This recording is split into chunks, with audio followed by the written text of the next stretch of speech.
ipapakita po namin sa inyo ang bagong frame namin, bagong design ng brakes namin. Ayan, is po ito. Bagong design lang po ito. Ngayon lang po kami nakikita nito. Ayan. Is concrete garden bricks ito na may plate toppings na cement. Ayan. Papakita po namin sa inyo ito ang bago namin design. Ayan.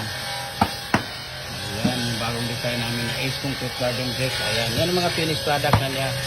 Ayan. So, kauumpisa pa lang namin ito ngayon. Kaya tingnan natin ito kung mabibili ito na Ayan. Yan yung natin. Ayan. So, bagong design po natin ito na concrete garden bricks na may flame topping po na parehas lang din ang timplada nito sa mga bricks. Ayan. So, please, kung sino pang hindi nakapag-subscribe ng Facebook page natin, subscribe na po kayo para updated kayo sa mga bagong video natin. Ayan. Tingnan natin, papakita natin ang kung paano talaga ginagawa ito ni Kuya. Ayan. So, please. Ayan. Thank you for watching us. Thank you sa mga stars ninyo, sa mga star senders, sa mga patuloy na nanonood. Maraming salamat po. Maraming salamat. God bless us all sa inyong lahat po. Ayan, bye-bye.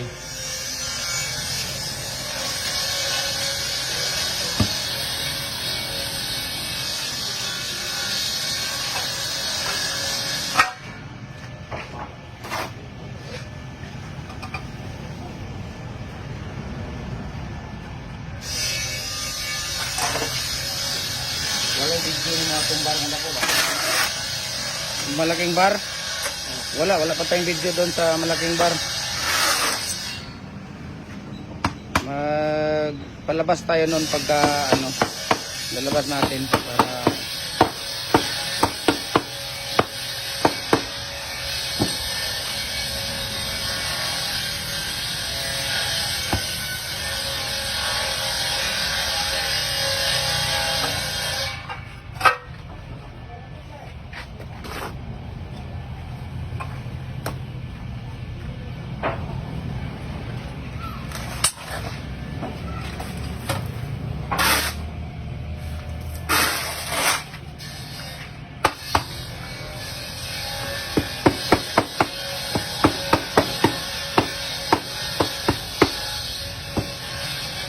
kailangan talaga ang technique din dito, no?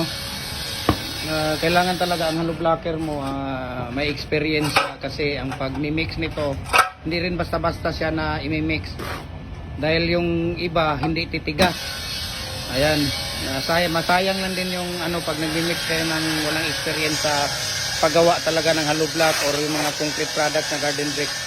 Kasi yung mga baguhan namin dito na wala talaga, nasayang yung dahil hindi siya titigas kasi ang mixing nito dapat talaga yung ratio ng water, molasses, cement at saka yung sand and gravel dapat talaga parehas yung niya. So kailangan talaga ang may experience na hindi rin basta-basta, pero matututunan din kasi siyempre wala namang trabaho na hindi matutunan na kaya matututunan din ito. So ganun lang ang paggawa nito, simple lang ang ni Kuya. Ayan. So ganun lang kasimple ang pagkakagawa ni Kuya. Ayan.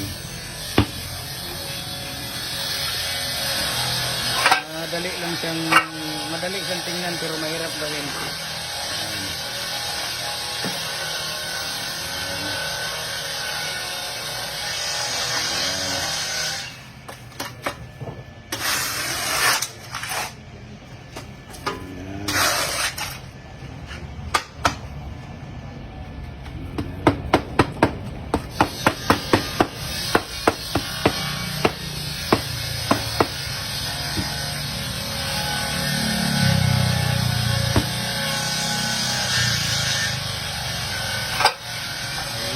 Thank you so much for watching. Follow na rin kayo sa Facebook page natin sa YouTube channel.